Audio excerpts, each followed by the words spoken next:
Эфир Абхазского телевидения продолжается. Вы смотрите информационный выпуск Амши-Кушара. Здравствуйте. Сегодня в выпуске.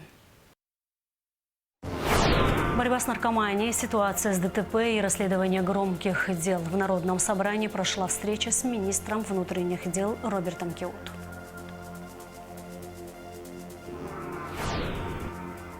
В Агу открылась международная научная конференция, посвященная памяти Георгия Дзидзария. Минувшие выходные в Сухуми прошла акция «Ночь в музее».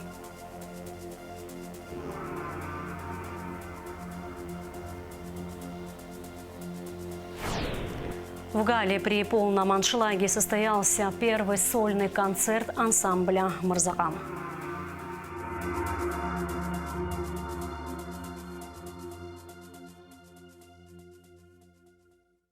Президент Аслан Бжаня выразил соболезнования в связи с гибелью президента Ирана Ибрахима Раиси и ряда других важных государственных деятелей в результате крушения вертолета. В Абхазии с большой скорбью восприняли известие о трагедии в Иране. Исламская республика Иран в одночасье лишилась выдающихся политических деятелей и истинных патриотов, которые всю свою жизнь посвятили самоотверженному и бескорыстному служению иранскому народу, говорится в тексте соболезнования. Аслан Бжаня пожелал родным и близким погибших, народу и правительству Ирана терпения и душевной стойкости в преодолении тяжелейших утраты. Борьба с наркоманией, ситуация с ДТП, расследование громких дел. В Народном собрании прошла встреча с министром внутренних дел Робертом Киут. Министр представил депутатам информацию о состоянии дел в сфере правопорядка. Рассказал о первоочередных задачах, стоящих перед органами внутренних дел. А также высказал некоторые предложения по совершенствованию законодательства. С 1 января текущего года, как следует из доклада Роберта Киута, в республике совершено 70 преступлений, 20 из которых по факту сбыта наркотических средств. За это правонарушение задержано 26 человек, 5 из них женщины, 18 человек граждане Российской Федерации, 3 граждан Абхазии, 5 граждан Таджикистана. Касаясь работы ГАИ, министр рассказал, что за 4 месяца текущего года зафиксировано 42 ДТП и выявлено 24 тысячи нарушений правил дорожного движения. На дорогах республики на данный момент функционирует 15 камер видеофиксации. До конца года планируется установка еще 50 штук. А важным вопросом в ходе обсуждения стали каналы распространения наркотических веществ в Абхазии. Роберт Киут рассказал, что в этом направлении ведется большая работа совместно с ведомствами. Активная дискуссия коснулась и темы российских прав, которые с 1 апреля текущего года необходимо получать жителям Абхазии с двойным гражданством для управления автомобилем на территории России. Роберт Киут прокомментировал и широко обсуждаемый в обществе проект соглашения с Росгвардией. Депутаты обсудили с министром внутренних дел множество актуальных и важных вопросов. Как отметил спикер парламента Лаша Ашуба, формат правительственного часа предусмотрен регламентом Народного собрания и положительно влияет на сотрудничество между ветвями власти. Вопрос, связанный с наркотрафиком и с наркоманией, у нас очень остро в республике стоит. Хотел бы выразить благодарность органам внутренних дел и непосредственно руководству УКОНа и сотрудникам за ту активную работу, которая проводится.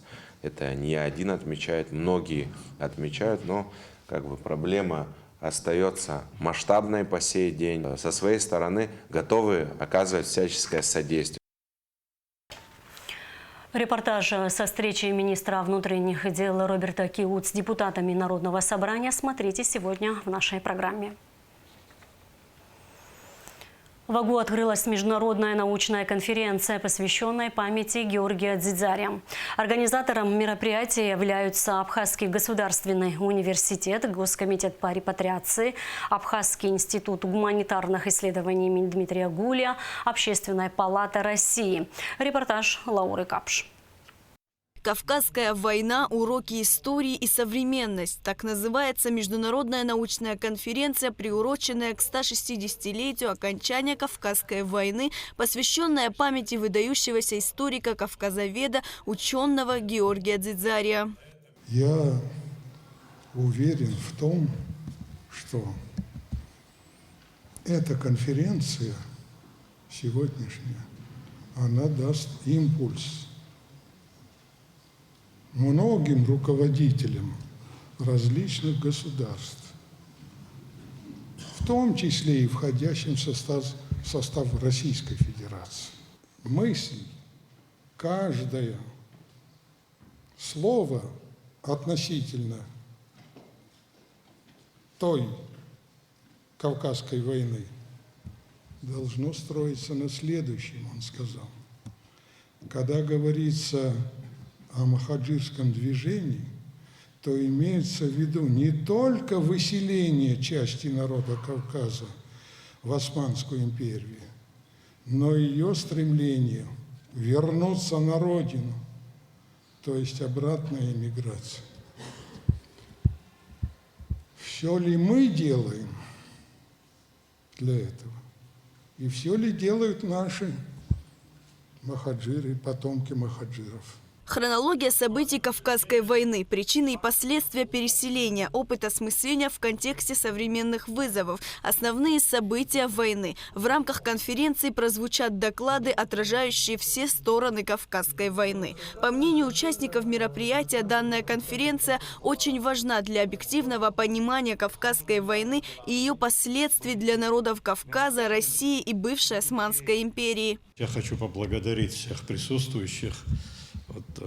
Я бы сказал, за такую высокую организацию такого мероприятия, которое имеет для нас большое значение в нашей истории. Без истории мы не можем определить себя, представить свое будущее. Прошедшее надо знать не потому, что оно прошло, а потому, что оно, уходя, не сумело убрать свои последствия. Это, я говорю фразу историка Ключевского Василия Осиповича. По мощности воздействия на судьбу общества историческая наука стала выше идеологии, экономики и военного оружия. Кавказская война стала крупнейшим историческим явлением в истории России и Кавказа. С момента завершения войны прошло 160 лет. Однако и сегодня исследовательский общественный интерес к этому масштабному событию не ослабевает. От лица Общественной палаты Российской Федерации приветственное слово зачитал замдиректора Российской академии народного хозяйства и госслужбы при президенте России, член Общественной палаты Виктор Левцов. В ходе международной конференции поле исследования Кавказской войны будет дополнено новыми научными данными. Сегодня мы должны извлечь уроки из исторического опыта прошлого с тем, чтобы укреплять мир и добрососедство между нашими народами. Замечу, что эта конференция проводится в год 110-летия известного абхазского историка, общественного и политического деятеля профессора Дзидзария. Его научные труды внесли свою значимую роль в изучении Кавказской войны. Желаю участникам научного форума успешной работы и плодотворной дискуссии. Председатель комиссии по культуре и духовному наследию Общественной палаты Великанова. С приветственным словом к участникам конференции выступили президент Академии наук Абхазии Зураб Джапуа и доцент Майкопского государственного технологического университета Саид Хасан Мусхаджиев. Нам, горским народам Кавказа, нельзя забивать уроки Кавказской войны, такой длинной и такой страшной по последствиям. Необходимо помнить это событие и делать соответствующие выводы в целях недопущения исторических и непоправимых ошибок, в целях сохранения и развития своей собственности, самобытности, языков и культур наших народов, тем более сегодня, когда Великая Россия, стратегические союзные республики Абхазия, делает все возможное для выхода из сложнейшей политической ситуации в мире. 10 лет назад абхазы показали пример не просто научной конференции, но и кавказского гостеприимства, что недостаточно на научных площадках встречаться, мы встречались в доме, где жил выдающийся патриарх кавказоведения 20-го столетия, кем являлся Георгий Алексеевич Дзидзария. Мы делаем все возможное, чтобы восстановить и укрепить связи представителей нашего народа по всему миру, отметил заместитель председателя Государственного комитета по репатриации Астамур Багателя, выступая от лица председателя Госкомитета. От лица Государственного комитета Республики Абхазия по репатриации хочу выразить уверенность в том, что предстоящая в ближайшие дни работа конференции не только принесет плоды для научного сообщества, но и станет очередным шагом к практическому воссоединению всех представителей нашего народа. Также участникам конференции был показан фильм к 110-летию Георгия Дзидзария, автором которого является Джамбул Инджгия. Международная научная конференция будет проходить по 23 мая. Лаура Капш, Алексей Гухава, Абхазское телевидение. В Сухуми у разных владельцев изъято 25 майнинг-аппаратов. Факты незаконного подключения к энергосети и добычи криптовалют выявили сотрудники первого отдела милиции Управления внутренних дел. Детали в оперативной съемке МВД.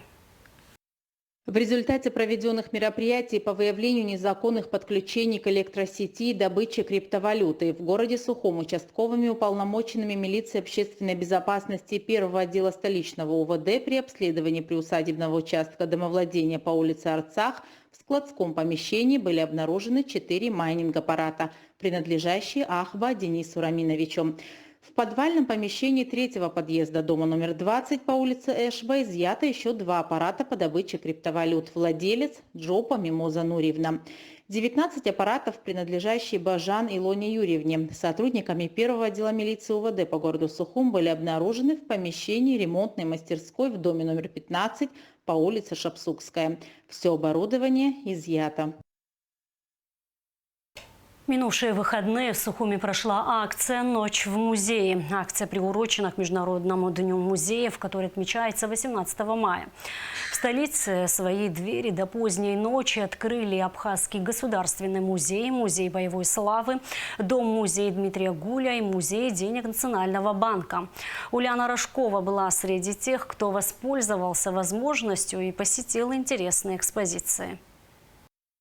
Акция «Ночь в музее» – это удивительная возможность окунуться в мир музея, прочувствовать и посмотреть на экспонаты и выставки. Сегодня в Музее боевой славы каждый может увидеть фотовыставку с фотографиями первого президента Республики Абхазия Владислава Ардзинба.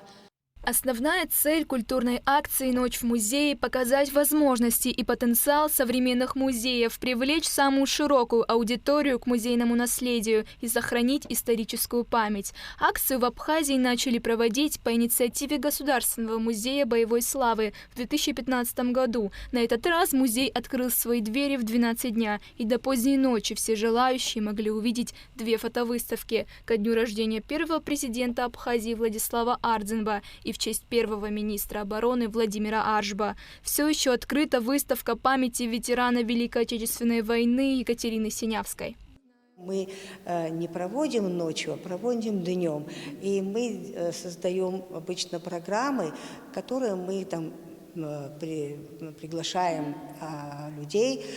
А вообще наша самая главная целевая аудитория, я уже говорю каждый раз об этом, это молодое поколение, для того, чтобы их привлечь к истории нашей страны, к истории нашей войны. Не для того, чтобы они готовились к войне, а для того, чтобы делали выводы.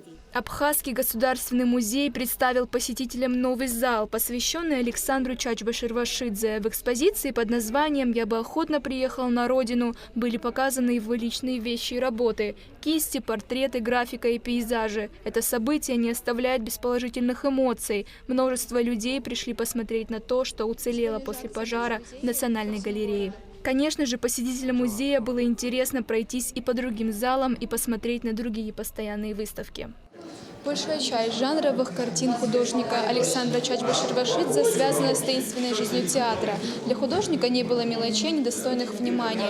Он с любовью рисовал эскизы детских игрушек, иллюстрировал сценки и сказки. В наших фондах, как вы знаете, сотни тысяч единиц хранения, и не одна сотня. И поэтому мы все не можем выставить, мы все не можем показать разом. И поэтому нам приходится это поштучно когда-то посвященный какой-то теме, значит, какому-то празднику.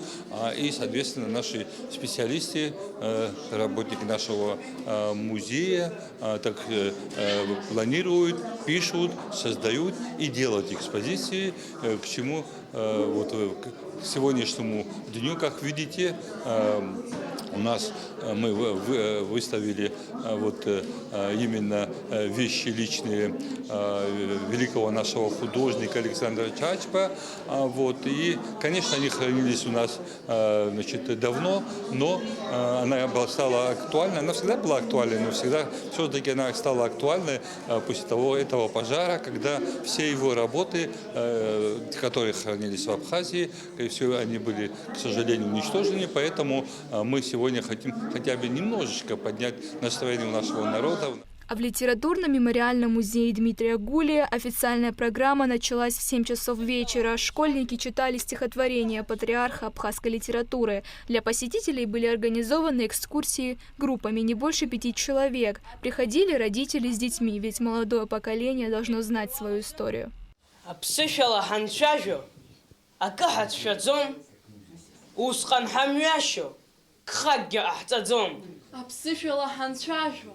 Хара харакуб, халамус, хапату, иштыхны яхкуб. Апсышала ханчажо, цехкута бадом, хабду церызкутуб, усханитустом.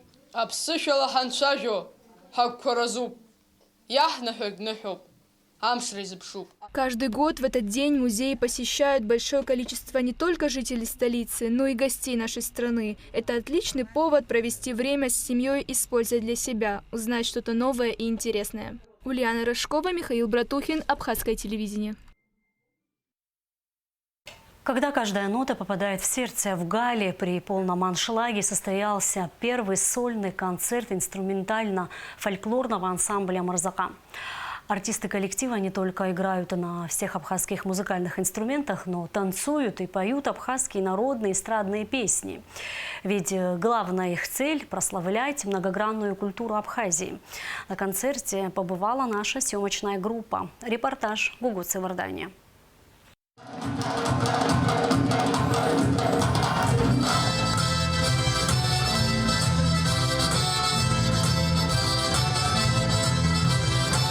Зажигательные мотивы абхазских народных танцев и лирических душевных песен о родине, когда каждая нота попадает в сердце. Это танцует и поет эстрадно-фольклорный ансамбль «Мырзакан». Абхерца, Хавюма, Ачарпын, солисты ансамбля «Мырзакан» играют на этих и многих других абхазских народных инструментах, а их номера посвящены любимой Апсны. Здесь собрались талантливые танцоры, инструменталисты, в общем, артисты по разным музыкальным направлениям со всего Галского района. Созрел тот момент у нас в районе, что нам необходимо именно такого вида коллектив, потому что у нас есть студенты, которые обучаются в Сухуми, там, в разных городах, и для них, как говорится, в районе не было поля, где они могли бы применить себя, начать работу, а сейчас этот ансамбль уже является такой базой, где задействованы разные направления, и народное творчество, и эстрадный жанр. Так что мы с удовольствием, с радостью примем всех студентов.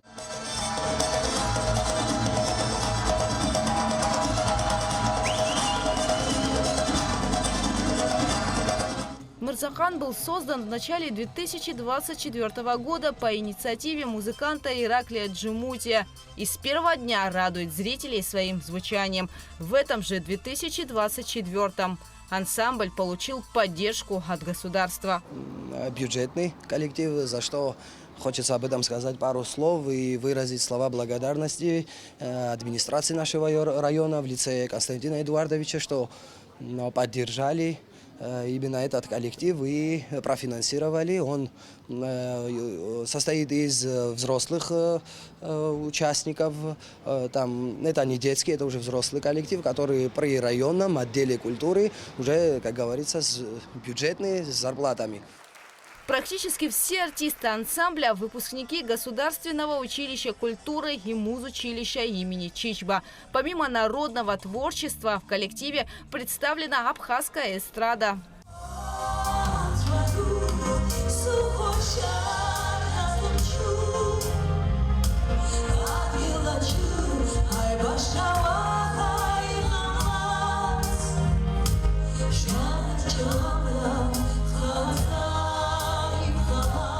Первый сольный концерт собрал аншлаг. Насладиться звучанием Марзакана пришли не только местные жители, а также заслуженные деятели культуры, певцы, танцоры, продюсеры, композиторы. Около 2 часов вместе с Марзаканом зрители пели и танцевали, подтверждая, что родился еще один талантливый коллектив, прославляющий многогранную культуру Абхазии.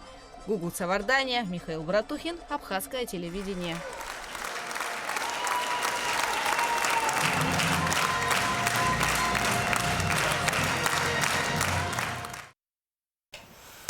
Команда Сухума стала победителем чемпионата Абхазии по волейболу среди женских команд. В финале игроки Сухума обыграла гудаутских волейболисток со счетом 3-2. В матче за бронзу команда из Пицунды обыграла гудзерских волейболисток со счетом 3-1. Были названы лучшие игроки по амплуа. Лучшим блокирующим стала Эльмира Пачаля, нападающим Людмила Бганба, защитником Мариана Дочия, связующим Николь Гумба. А сейчас прогноз погоды. По сообщению Гидрометцентра, во вторник, 21 мая, на территории Абхазии ожидается переменная облачность без осадков. Температура воздуха ночью плюс 8-13, днем плюс 19-24. Температура морской воды плюс 17 градусов.